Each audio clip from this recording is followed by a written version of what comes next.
हरिश्चंद्रपुर का रहने वाला प्रवासी मजदूर मृतक युवक का नाम आलमगीर हुसैन 21 वर्ष है। उसका घर हरिश्चंद्रपुर ग्राम पंचायत के रंगईपुर में है। युवक की मौत से परिवार के लोगों का रो रो कर बुरा हाल हो गया है। मौत के कारण को लेकर असमंजस की स्थिति बनी हुई है। पूरी खबर जानने के लिए बने रहिए हमारे साथ।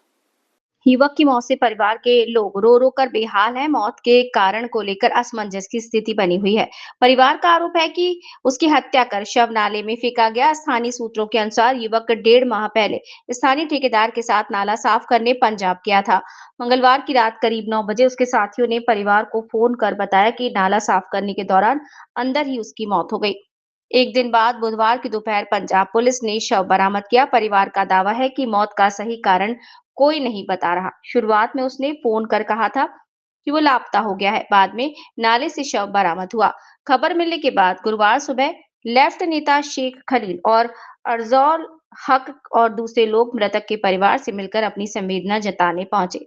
लेफ्ट नेता अर्जौल ने कहा कि तृणमूल सरकार राज्य के लोगों को काम नहीं दे पा रही है, इसलिए बंगाल के लोग दूसरे राज्यों में काम करते समय हादसों में मर रहे हैं। मालदा से रामचंद्र मंडल की रिपोर्ट। আমি রাত ৮টার সময় কথা বলেছি আর তারপর থেকে কথা বলতে পারিনি। তাকে বলেছি ফোন লাগাবো তারপরে আর মানে তোমার সঙ্গে শেষ কথা কবে হয়েছিল? রাত ৮টার সময়। কোন দিন যেদিন মারা যায় তার সেদিন। মারা গেছে কবে? মারা গেছে বলতে পারবো না কবে। আর কোন দিন উদ্ধার হয়েছে বডিটা? দিন কালকে কাল 12টা 1টার পর। তো তোমাদেরকে কে জানালো যে মারা গেছে নালিতে পড়ে? আমি তো ওখানে ছিলাম, এখান থেকে বলেছে। এখানকারই কেউ বলেছে? বলেছে যে হারিয়ে গেছে। আমি তো 3টার পর থেকে ফোন করছি, তো ফোন উঠাই না। মানে ওই টাইমে ফোন করে প্রত্যেকদিন। তো তোমার স্বামীর সঙ্গে যারা ছিল, কাজে ছিল যারা, ওরা কি মোবাইল ছিল, ফোন উঠাচ্ছে না তো। ওর সহকর্মীরা ফোন তুলছিল না? 9টা 10টার সময় ফোন করছি অন্য মোবাইল থেকে, তো বলছে যে কি করবো বোন, আপনার হাজবেন্ডকে হারিয়ে গেছে, খুঁজে পাচ্ছি না, এরকম বলছে। তাহলে ওরা মিথ্যা কথা বলেছিল আপনাকে? হ্যাঁ। তাই করবেন যে গেছে আলমগীর আমার বুথ এলাকারই ছেলে। এর ভাই সারা জীবন বাইরে কাজ করে একটা ডাক্তার হয়েছে, কাকাতো ভাই। মোটামুটি চেষ্টা করছে একটু দাঁড়াবার, কিন্তু বর্তমান রাজ্য সরকার এবং কেন্দ্র সরকারের যে অবস্থা, এলাকায় কাজ নাই, 100 দিনের কোনো কাজ নাই, সরকারি কোনো পরিকল্পনা নাই, ফলেতে মানুষকে পরিযায়ী শ্রমিক হয়ে কফিন বন্ধ হয়ে বাড়ি ফিরে আসতে হচ্ছে। এগুলো সংসদে দেখা উচিত, এগুলো রাজ্য সরকার কেন্দ্রীয় সরকার দেখা উচিত। সাধারণ 21-22 বছর একটা ছেলে, তৎতাজা প্রাণ, তার একটা শিশু কন্যা আছে, এরকম একটা পরিবেশে বাইরে কাজ করতে গিয়ে মারা যাচ্ছে। শুধু এখানে না, হাজার হাজার শ্রমিক লোক কাজ না পেয়ে পরিযায়ী শ্রমিক হিসাবে কাজ করছে।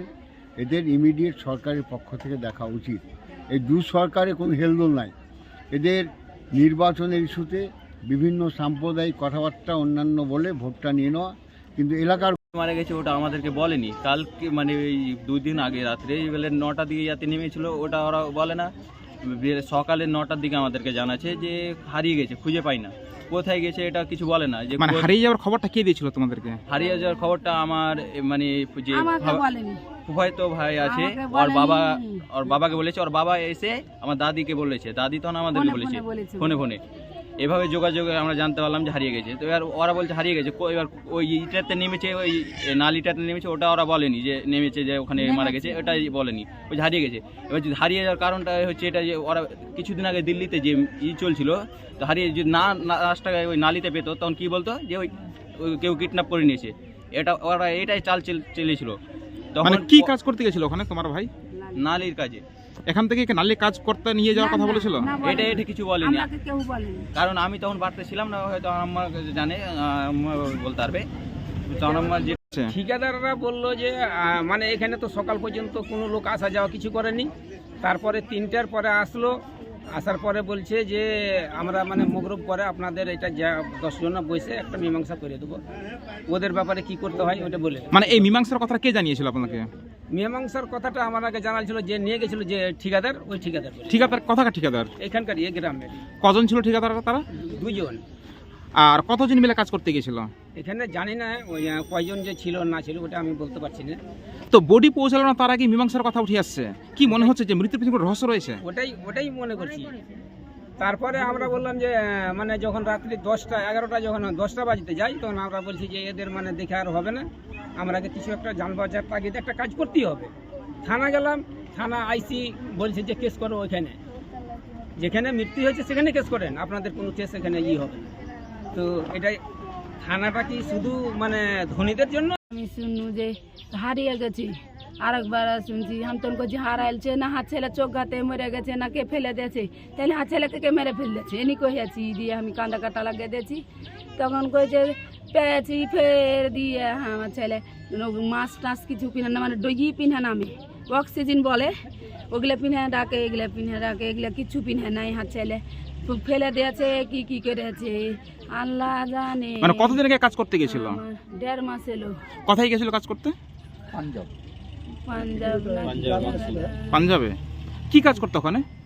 কি কাজ করতে গেছে লালির কাজে, কাজ আমাকে বলেনি, তো পরের মুখে শুনেছি তো কইতে পারি না কি কাজ করে। তো এখান থেকে কারোর সঙ্গে গেছিল? ওর সঙ্গে কেউ ছিল?